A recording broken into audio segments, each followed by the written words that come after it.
Funding for This Is Nashville comes from you, our listeners, and Music City Prep Clinic, Nashville-based provider for PrEP and offering comprehensive sexual health services in an environment designed to be safe, professional, and shame-free. Learn more at musiccityprep.org. I'm Blake Farmer, and this is Nashville.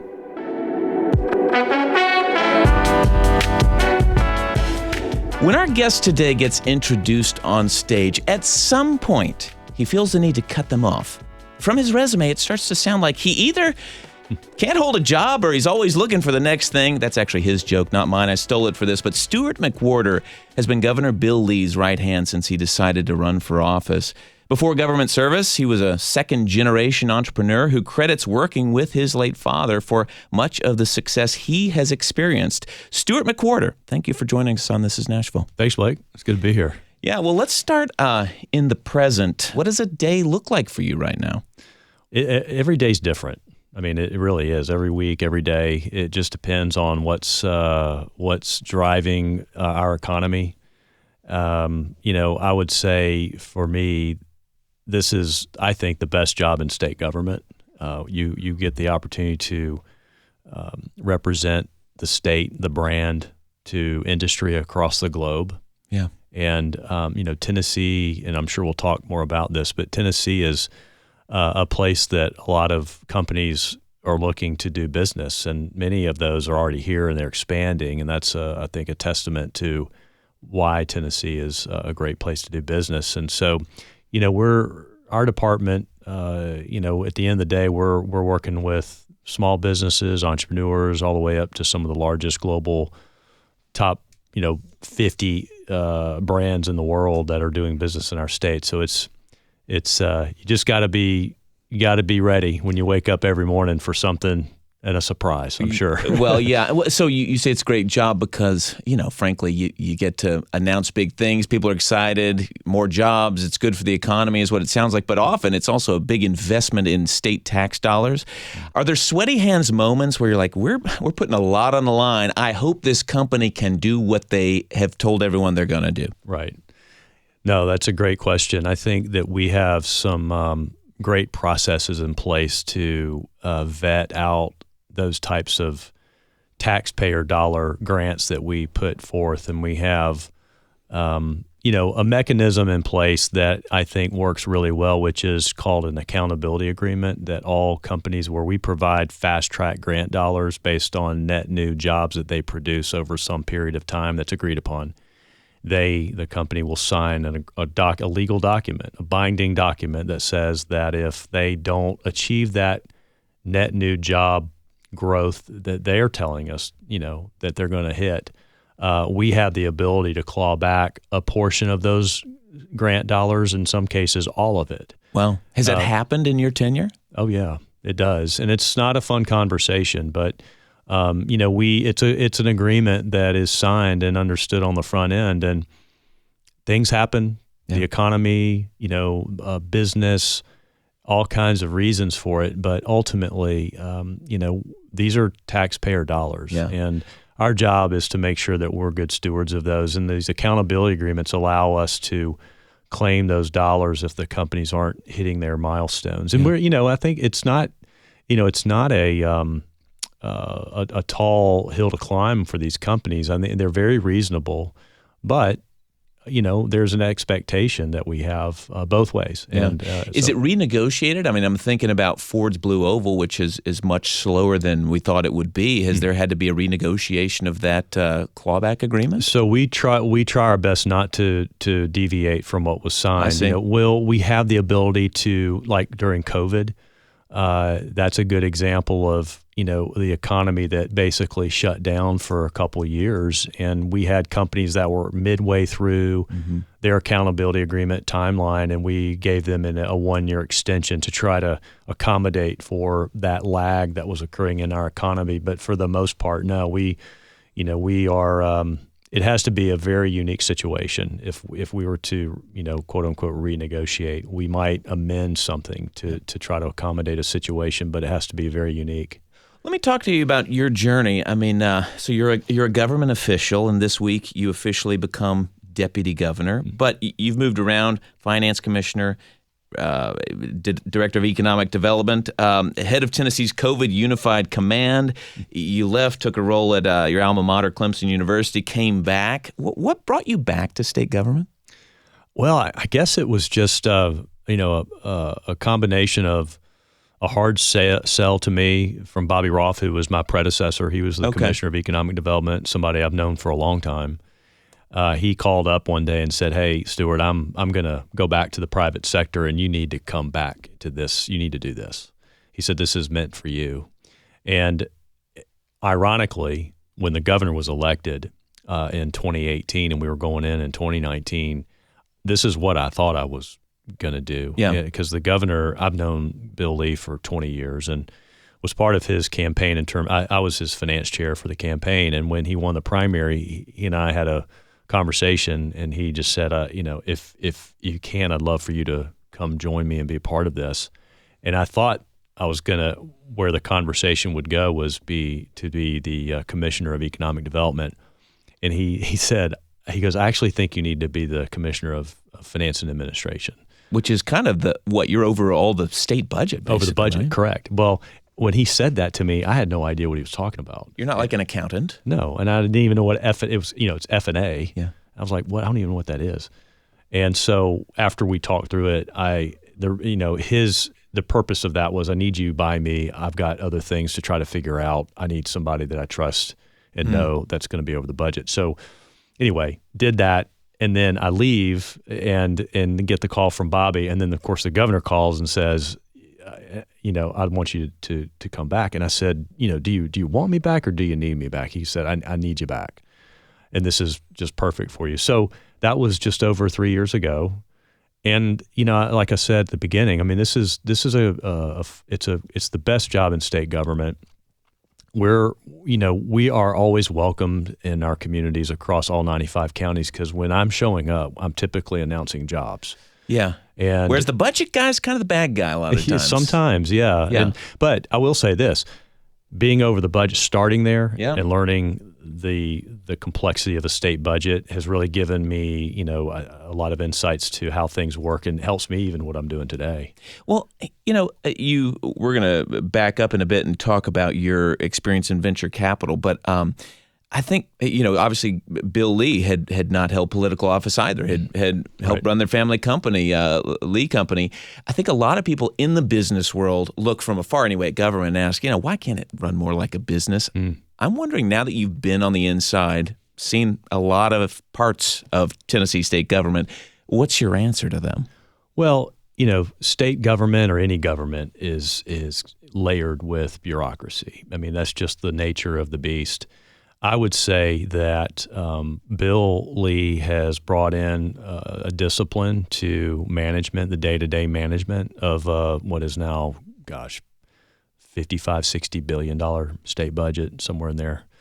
By the way, when I was F&A commissioner, we were mid-20s billions. I mean, it's grown that much. The state budget has almost tripled. Oh, it's at least doubled.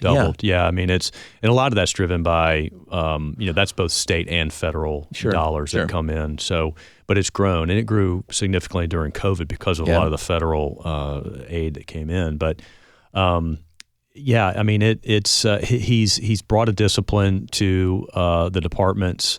Brandon Gibson, who is currently our chief operating officer, has brought some discipline and holding our commissioners accountable for just expense management and headcount management. In fact, I think the governor was talking about this the other day, that we're operating the state government with fewer employees today than we did when he took over in 2019. And you think about the growth of the budget and how much growth What does that mean? Where does that mean a lot of that money is going?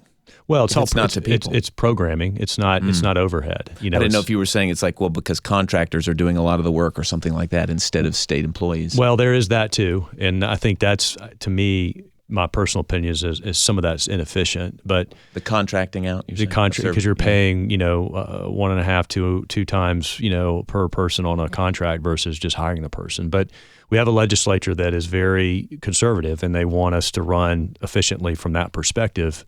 But we've he's done a good job. The governor has done a really good job of managing the state. And, over the last year or so, there's been the hot topic of, going in and doging government. And, we've talked a lot about that as an administration. And like doing that almost on the state level. Taking that and other states have, some new governors have come in and they've kind of taken that approach. And, Bill Lee doesn't need to do that. He's been managing it efficiently since he got there. And doesn't mean that there's opportunities. I'm not saying there's not opportunities, but you want, as a businessman as he is, and I am, you want to look at how do you run a department as a business and make the decisions like a business person would. Does it make sense to spend the dollars? These are taxpayer dollars. Mm-hmm. It's not our money. And so you have to be thinking from that mindset. And I think we've done that very well over the last 6.5 years as this administration's, kind of over the big hump and heading into its last year and a half of the administration. If you're just tuning in, I'm Blake Farmer. This is Nashville. Our guest this hour is Stuart McWhorter, who's been a key lieutenant for Governor Bill Lee. I do wonder what you found most frustrating about working in government. Well, as a business person, you want to see things done sooner than later. When you make a decision, you want to implement. You have a strategic initiative or strategic plan. You want to be able to implement that quickly. I think our department has the ability to do that. We move. You're talking about economic community development. In economic development, correct. So if we, in fact, we announced a project Wednesday. I think it was Wednesday, with Vanderbilt, a company called Nisha Medical Device, which is a Japanese business. And the CEO was on stage, and his comments, part of his comments was, I was amazed at how quickly everybody came together and gave us the answers we needed to make a decision that we needed to make.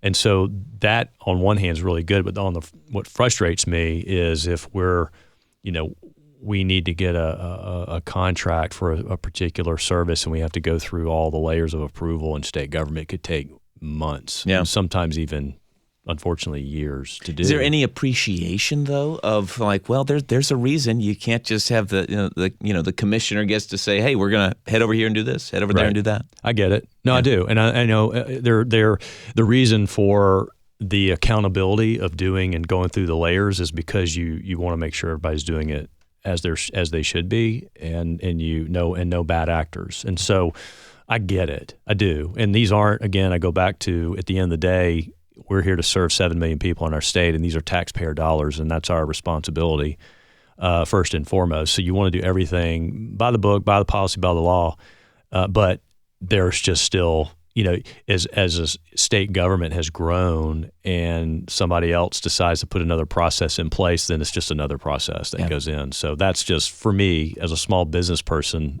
I don't like layers. I like to eliminate layers, and I like to move quick. Oh, another thing you've certainly got in working in the government at the moment is partisan politics. You've served in some of the most divisive times, we've seen, at least in our lifetime. I don't think I see you typically jumping into the fray of that. Are you holding your tongue, or do you just not see things quite as always like a right and left sort of thing? Well, I mean, again, for what we do, we're a bipartisan type, department in terms of the work that we do. We go, every community that we go to, we invite all legislators, and some of these communities have both Democratic and Republican representation, and we want them there. They need to be part of those announcements because they are involved in the community. They know many of the people that are involved, and I interact with all of them. Not that other departments don't, but at the end of the day, our department is the forward-facing sales agent for the state of Tennessee, and partisan politics is not part of our DNA per se. We are out selling the state. Has it threatened some of the work that you do at times? Well, I mean, no, I don't think it hasn't become an issue with regards to us having the ability or the inability to work with industry. again, we're designed to support these communities, and whether it's through new jobs, an expansion of businesses for new jobs, or the other side of our department that we do a lot of work in is on our rural and community development. We have a whole that's led by Assistant Commissioner Brooksy Carlton, and she's got a whole team of people who work in all 95 counties with all the local leadership.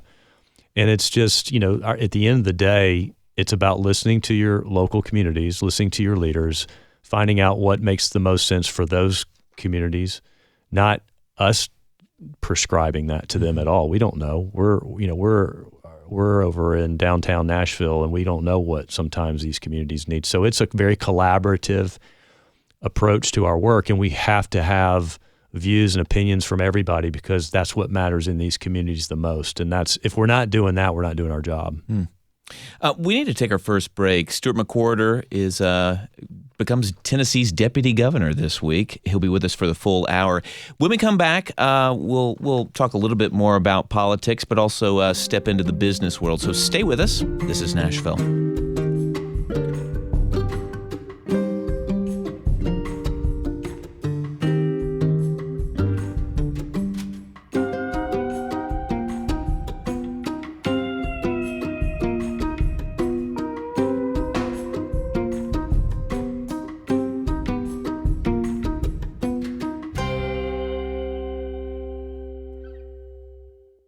Funding for This Is Nashville comes from you, our listeners, and Music City Prep Clinic, Nashville-based provider for PrEP and offering comprehensive sexual health services in an environment designed to be safe, professional, and shame-free. Learn more at musiccityprep.org. I'm Blake Farmer, and this is Nashville.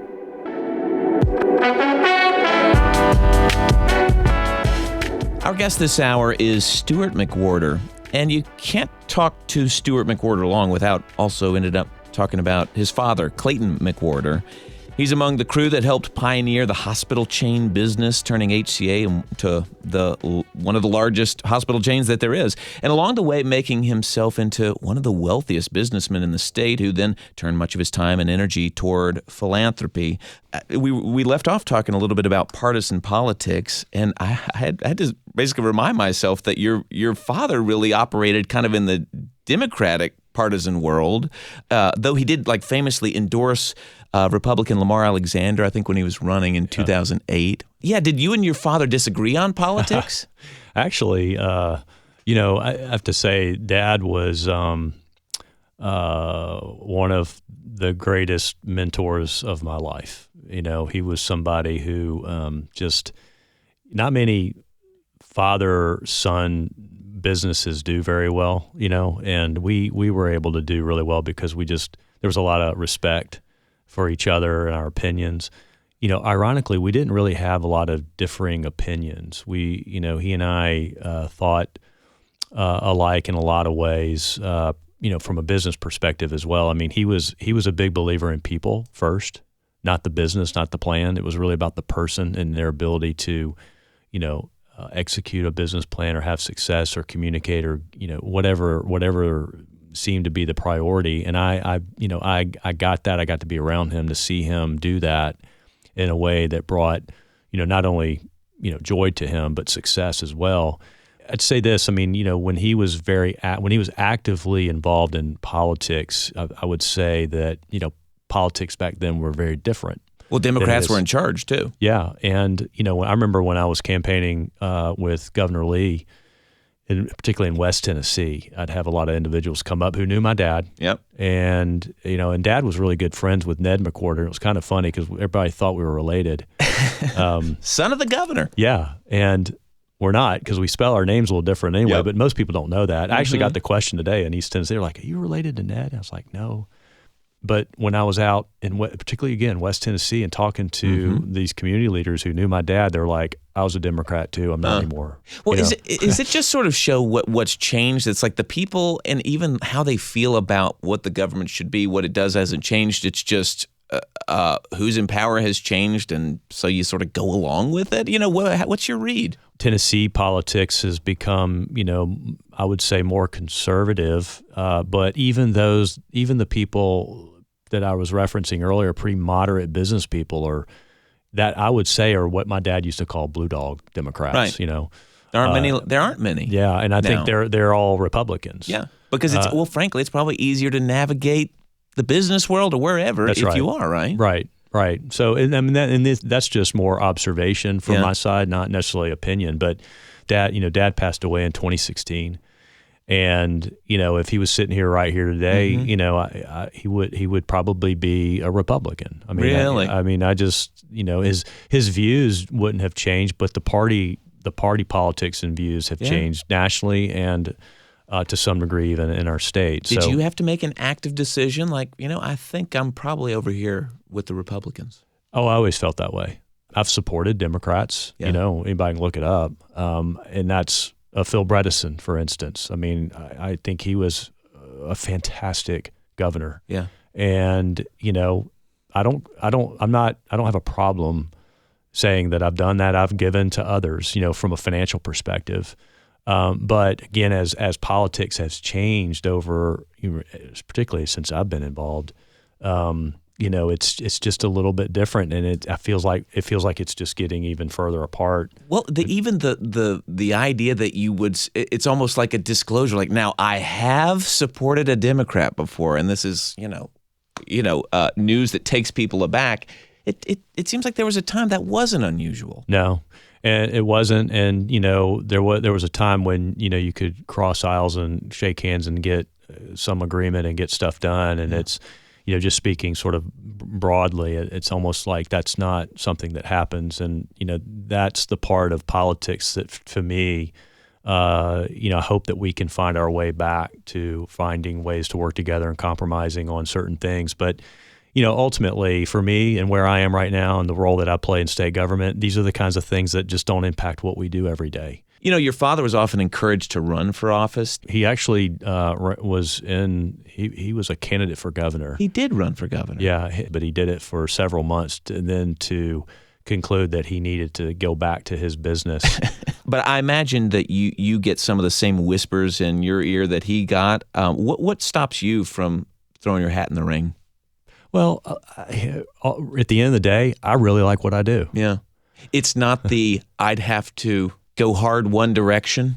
No. I mean, look, there's so many other factors when you think about running for public office. And, I have 5 children. Some still at home, correct? They're not home. I still have 2 at home. Yeah, I've got 1 out of college, 2 in college, and 2 still at home in high school. And there's just, beyond that, it's just so many other factors that, to me, about where you lie politically or how far this way or that way is not of consideration for me at this point. If I was to make that decision, I would have to think more about it. But I really like what I do. If I'm going to serve the state of Tennessee in the capacity, in this kind of capacity, this to me is the perfect situation. And there's been a lot of discussions my wife and I have had over the last year or so about, what does that look like? What is the next thing, if there is a next thing? And after a lot of thought and prayer, I was like, I think I'm doing what I like to do and where I need to be, and I'm okay with that. So, your father, I was about to say shadow looms large. Shadow suggests that it's negative. I feel like you've totally embraced, like, listen, I did well getting started business because I was working with my dad, learned so much from him. But you talk about pretty often about how he had a very different childhood from your own, like growing up fairly poor I think outside of Chattanooga, maybe on the Georgia side. Right. But, he obviously did very well for himself. I believe he started as a pharmacist. He right? did, yes. But, his success, of course, meant that you had this very different childhood, much more privileged. Were there ways, though, that he wanted to, make sure that you had some of what he experienced also, making your own way? Well, I wouldn't say we were privileged at all growing up. For we lived. I was born in South Georgia. He was the administrator of a hospital there in South Georgia, and then quickly, moved up into HCA. Tommy Frist basically hired him out of one of their HCA hospitals as an administrator to Atlanta, and he ran the Atlanta. At that time, they had these divisional offices across the country. Oh, so he wasn't in Nashville initially with not HCA. Initially. Yeah, he was He started out as you mentioned earlier, a pharmacist, and he was a hospital pharmacist, and the administrator of that hospital got to know my dad and kind of recognized a talent there, and he said, hey, get into management. And so it just one thing after the next. He's in in Atlanta working for HCA. My parents divorced when I was 12, and so we lived in a at that time I don't know what it would be compared to in Nashville today, but it was kind of a new and growing suburb of Atlanta. Yeah, and then after they divorced, he moved up here. So I finished high school and all that in Atlanta and lived with my mother, who remarried. And then I would just come up here in the summers to be with Dad. But, what I say about my dad was that I didn't know, this is the great part about what I'm about to say, is I had no idea. Like, I just knew he was with some company called HCA. He lived in this modest 2-bedroom condominium here when he moved here. This guy who's taking companies public and stuff? Yeah, he had this, it was right off of White Bridge Road. Little 2-bedroom condo, his bedroom, and then one that was for me. I had an older sister, but she was 10 years older than me, so she didn't go up as much as I did. He did, a little shed of a garage. It wasn't even a full enclosed garage, and he drove for a long time. He just drove like this Jeep Cherokee. And so I really, I'm talking about when you didn't know he was doing well. No idea, no clue. And I would come to Nashville, and then he maintained a houseboat on Lake Lanier in North Georgia, and this was like a 35-foot Gibson houseboat that I thought was the best. I thought it was like a yacht or something. That as I'm older looking at it, I'm going, I can't believe I thought that was like yacht. It was like not. Anyway, Dad never forgot where he came from, and so I didn't really know. And you're saying he didn't make a point of it either? No. He didn't make a point of it. He lived, and I think he tried to stay true to who he was. You mentioned earlier about growing up poor. He grew up. He was he had 2 brothers and a sister. His father passed away when he was really young, so his mother raised them, and she was a strong-handed woman and just very, very disciplined lady. And Dad just never forgot that. He never did. Even to the day he died, he never forgot it. He used to hang out with people who he said were his ground, sort of the people that would ground you. Really? Some of his best friends were people who, drove semi-trucks or were electricians for companies or whatever. Like that's where he found his people and his space and place, and I say all that. He had friends that he hung out with that were top 50, Fortune 500 CEOs, and he could easily hang with those guys too, and ladies. But ultimately, at the end of the day, I think his comfort zone was just amongst the people kind of thing. Wow. So, well, it probably says why people are so glowing about him after his passing in 2016. Michael Burcham, who I guess he worked closely with at the Entrepreneur Center, right? He did, yeah. Said so many people, when they have success, they retire or go to the beach. Clayton just kept paying it forward, investing in his community, investing in the welfare of others, investing in startup ideas. Such a rare and beautiful thing to see such an accomplished man choose to pay it forward and help others. And I assume it sounds like he kind of did some of that quietly. Yeah, there's McWhorter name on some buildings and such, but that he was quiet about it. Oh, yeah. I mean, even after Dad passed away, I had so many people come up to me and tell me stories of things he did that I didn't even know about. I was pretty close to my dad. Right. I knew a lot of his, world and all the things he did, but just amazing stories of helping people. If you're just tuning in, I'm Blake Farmer. This is Nashville. We're with Stuart McWhorter this hour, who is becomes Tennessee's deputy governor this week. We're also talking about his father, the late Clayton McWhorter. And one other thing that strikes me about his work, I mean, it sounds like you started following in his footsteps initially. Don't know if it was intentional, but he was HCA.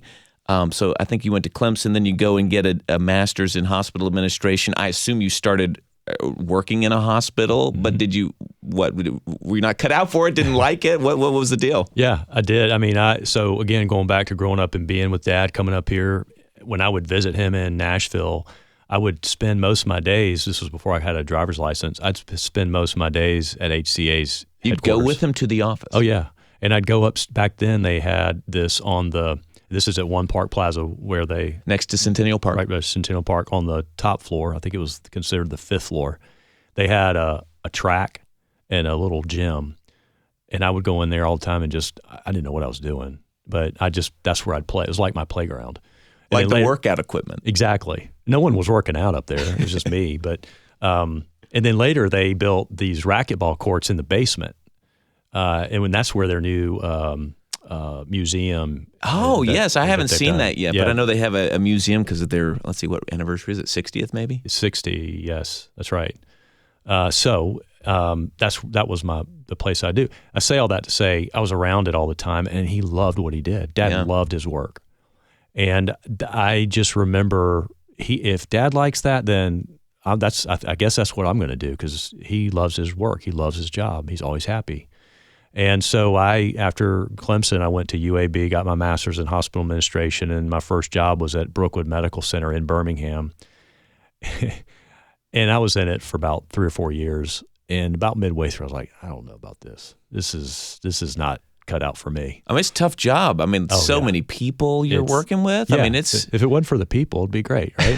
Well, you just look at how, I mean, I often think, obviously Vanderbilt's an enormous entity, but even Centennial, how many people work there every day? Anyway, it's just an amazing personnel feed every day. It is. It's a massive, operation, any hospital. It could be small or large. You've got so many different disciplines, so many things, and you got, of course, patients. I just didn't find a joy in that as much as I had created this expectation of myself. Oh, I see. You knew he loved it. I'll love it. Yeah, that's right. So I got in it, gave it a good team effort, and I guess it was around the time that Dad, when HCA and Health Trust merged back together, he was talking about, I don't know how much longer I'll do this. And we started kicking around ideas about working together one day because he never really wanted me to come to HCA or Health Trust to work for them because he just like, look, you need to go do your thing.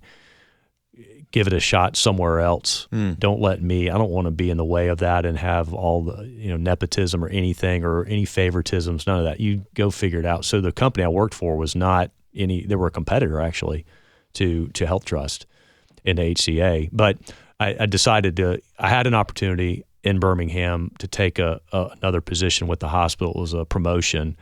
And I sat down with my boss and I just said, if I'm going to do this, I need to commit to you and be here in Birmingham for a while. And I just don't think this is where I want to be. Yeah. And so I moved up here. So that's when you all started Clayton Associates, I assume. That's right. Well, while there was such business experience, it was with enormous, huge business that's operating hundreds of hospitals, not kind of what I think of anyway is where venture capital gets involved. Did you all have the experience to start such a thing? None. We had no experience in terms of what, when you think about. You just had some money to invest, but other than that. So you had money and you had a passion for people, and that was my dad. He said, look, I'm going to retire from HCA. But at that time, Dad was probably in his early 60s. And it was not I'm retiring and going to, like to Michael Birch's his quote, I'm not going to the beach. I like the beach, but I'm not going to stay there long. I don't play golf. I don't fish. So this is my hobby. And my hobby is identifying talent, giving them some resources and some capital to chase their dreams, to solve a problem, whatever that problem is. It could be a personal problem. It could be a professional problem, whatever, but they're building a business because they feel the need to go out and do something about it. That was his passion, and he wanted to get behind somebody to help them fulfill that dream. And that's what we did, and we started it with family money, and that was simply because Dad said, look, if we're bad at this, it's our money, and we don't have anybody else to worry about. And thankfully, we had some success along the way, and we had a lot of people that wanted to invest along with us, and that's what created Clayton Associates, and then later the FCA Venture Partners, which is our What was funds. the earliest success for Clayton Associates? Well, he started, one of the first things that Dad got involved in was an assisted living company called Life Trust. And that was his, really, he saw assisted living as one of the next, big opportunities in healthcare. And he was thinking about doing it, I think, with HCA. But when he left, he's like, this will be an opportunity to start an assisted living business. He was able to attract some, private equity money out of New York with Morgan Stanley. So that gave us because it's a pretty capital intensive business. And that got us. Because you're having to actually build things, own things. We constructed and built, all of our facilities. Mm-hmm. But that was our first Clayton Associates investment as well. And I would say, that ended up being a great success for us in a lot of ways, not necessarily, huge financial return, but it allowed us to really get an understanding of how to raise the money, find the right investor, have the right idea and the right management team. And then we were able to add on, about 5 or 6 other businesses that we suddenly were saying, okay, we have now a portfolio of, 5, 6, 7, 8 companies, including Life Trust. Life Trust was the largest of all of them, but that's when we said, after a few years, we're like, we probably need to professionalize this with a true venture fund and structure, and bring in limited partners. We'll be the general partner. And that's kind of how it all started. And that was in the late 90s, around 98, 99. Well, we've got to take one more break, and we'll be back with more from Stuart McWhorter, Tennessee's deputy governor as of this week. We'll talk about philanthropy, ambition, and higher education. Stay with us. This is Nashville.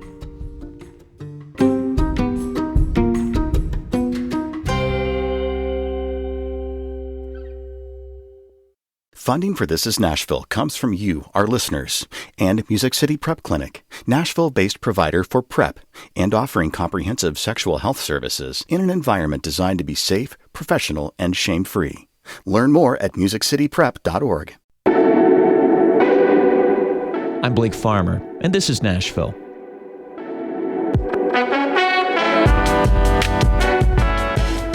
We're closing out our time with Stuart McWhorter, who has filled several leadership roles with Governor Bill Lee's administration, was there from the beginning of what really at the time was an unlikely bid for governor. As of this week, McWhorter becomes deputy governor. But before his government work, he spent days in venture capital, which we've been talking about.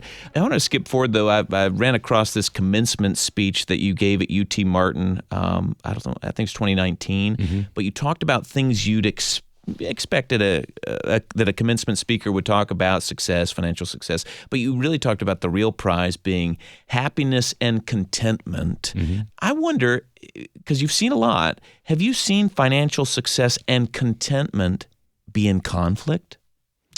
Well, I mean, personally? Yeah. No, because I don't, my identity is not in, what my bank account is. I mean, my wife and I are very faith purpose driven, mm-hmm. and everything we do is about what we're called to do. And if we're fortunate to have financial success along the way, great. God's blessed us with way beyond anything we ever would deserve. But our viewpoint is that. I mean, it really is. And I think part of the reason, going back to even the venture capital side of things and why we did what we did, is we weren't driven by that initially. It was about trying to help people. Mm-hmm. It's hard for people to believe when they hear someone say that. How do you convince them? Like, no, we really are.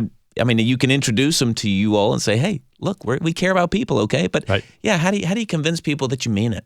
Well, how do you show them? I don't. At the end of the day, I don't feel like I have to convince anybody of that. I don't have to worry about what people think and say. I mean, I'm sure that if somebody meets me or knows my profile and don't know me well, they're going to assume a certain personality or a certain type of trait. But there's nothing I can do about that. Now, I will say this. One thing that my dad taught me, you talked about this earlier about philanthropy, is that Dad was very involved philanthropically in not just here in Nashville, but across the state, really across the country.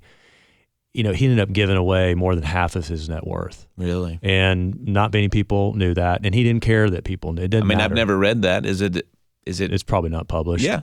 But wow. But and so it taught me and Leanne, my wife, the power of giving, and what that it's not to get any recognition or just to show something. It's not that. It's that it's very purposeful, and it has to be tied to something meaningful to us. And so it's not necessarily financially driven, but we have 5 children, 3 are biological. Our 2 youngest daughters are Ethiopian, and we went through a long 3-year process to adopt them.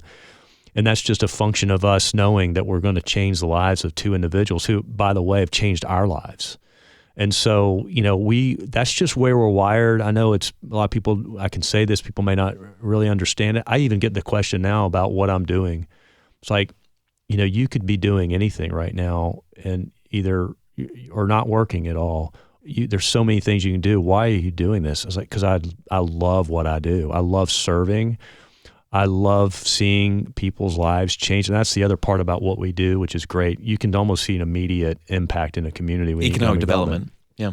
New jobs, high-paying jobs. It's changing an individual or a family's trajectory. And so that's just how I'm wired. And it's just the way God's made me. And, and it's whether it's, I don't look at it from a financial perspective. I'm thankful for it. But I also feel that when those times come, there's a responsibility with that. And that's why we have done what we've done philanthropically or with our time or giving of our time and helping others find ways. Dad did this as well, but I love talking to, the younger generation about what they're thinking about, how they want to, build a career, start a career. I spend a lot of time with people about that. And I'm just feel like if there's any nuggets that I can help or advice, I feel it's an obligation to do it. And, like you said, pay it forward to the next person or next generation. And I guess you did have a stint as the CEO of the Nashville Entrepreneur Center. So I know a lot of your all's philanthropy has been directed at your alma mater, Clemson. I believe your name is on the softball stadium. It is. Do you have a connection to softball? 0. How'd that happen? It's a great question because I get that often. People are like, softball? I'm like, yeah. I thought, well, maybe his wife played softball or something. She didn't play softball. Okay. Clemson was one of the greatest places that's the greatest thing that ever happened to me. And the reason I say that is because another little unknown fact about me is I was the mascot. I was the tiger. I read that and meant to put it in my notes here, and I didn't. I mean, not like 1 year. You were a mascot maybe the whole time you were there? Well, I did it my sophomore and junior year. How did that happen? I had a fraternity brother that was a tiger, and he basically just kind of dared me to try out for it. And I did. And I actually tied him for it, so we split it. My first year, he graduated. You had to try out? What did you have to be able to do, a backflip or something? No, nothing like that. It was basically, you have to be very animated inside the costume. Big motions. You have to be able to tell a story without saying it, which for me, very, very reserved. It was just people that knew me well were like, you've got to be kidding me. You're the mascot. That does not fit your personality. And that's it completely transforms you when you're inside that. I promise you, it did me.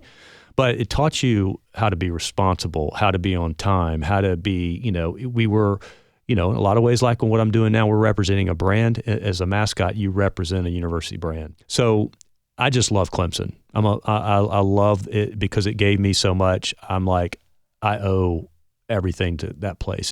So I was talking with the university because of my background in entrepreneurship.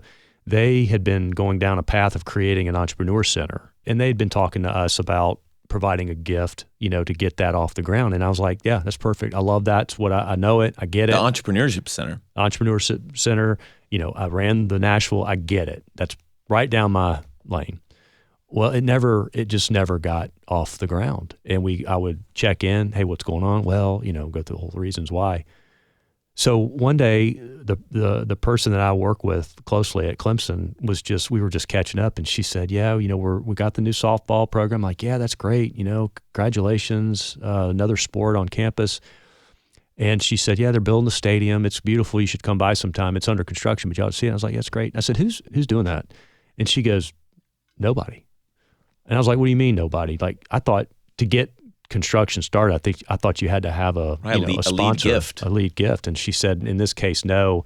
I'm sure it's a harder one to that's get right. gifts for. And they needed to get going because they had been given the opportunity. The board had voted to bring another sport on campus. So they didn't even have softball before this. This was a brand new sport. I hung up the phone with her and I told Leanne, I said, your wife, my wife, I said, we're going to do the softball stadium. And she was like, They didn't even ask. She was like, they didn't ask. And she said, what are you talking about? And I went through the whole thing, and we talked about it. I didn't like commit on the spot, but we talked a lot about it. And I said, you know what? I want to do this for two reasons. One is it's a startup. I love startups. New sport. It's a new sport, and it's a new team, a new coach. And the other reason why I want to do it is because nobody else has said they want this, or at least want to support it and be a lead gift. So we're going to do it for those reasons. And I'll tell you, it has been the most amazing thing for us to do. It's not, again, in Clemson, they love putting your name on stuff, and they did that, and we're grateful for that. But the coach is an amazing coach, first-year coach, a guy named John Rittman. He's brought in these girls who are phenomenal young ladies who care deeply about the sport. They fall in love with the brand in Clemson immediately, and they've had great success. I mean, we're in our 6th year, coming up on, I think it's the 6th year. We just won the ACC tournament. I've said it's the hottest sport. Now, gymnastics has kind of gotten some good attention. That's a hot sport there, but softball has become one of the most popular sports on that campus. Well, our time is short, and I may leave it with this question. I know you've talked about kind of next generation higher education being important to you, and especially as you've kind of got one foot a little bit in politics and government. Obviously, there is friction between Republican leadership in a lot of places and higher education. I wonder if you have any words of caution for lawmakers who are really looking, it seems to me, for all sorts of ways to kind of poke at academia. I don't really have a strong opinion on that. I think where I've been spending time in higher ed is how do you think about the next sort of higher ed 2.0? Yeah. I've spent some time, I've had conversations with Clemson. I've spent some time here with Belmont.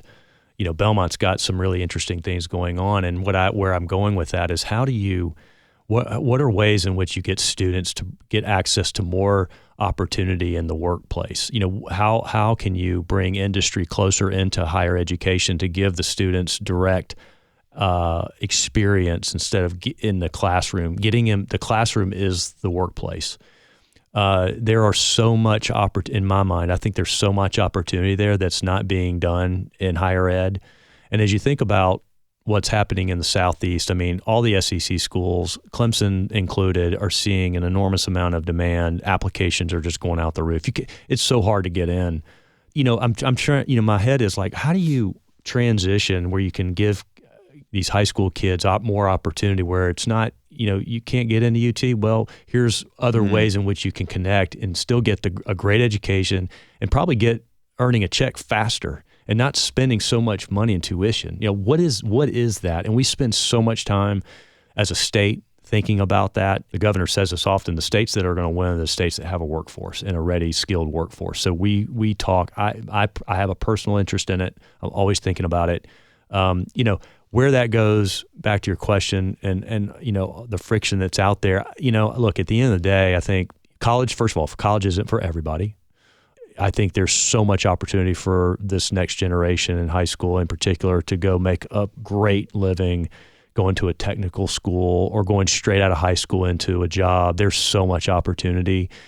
Those that feel like higher education, a 4-year degree, is important to them, there's clearly opportunity there. And I know for the University of Tennessee, since that's the large state school, Randy Boyd's thinking about all of these things. That's what's exciting to me. So I think that's here to stay. It's just, I think the model needs to change, but it has to change not for the political reason. I think it's just a survival, and it's also sort of what's the next generation of talent and skills?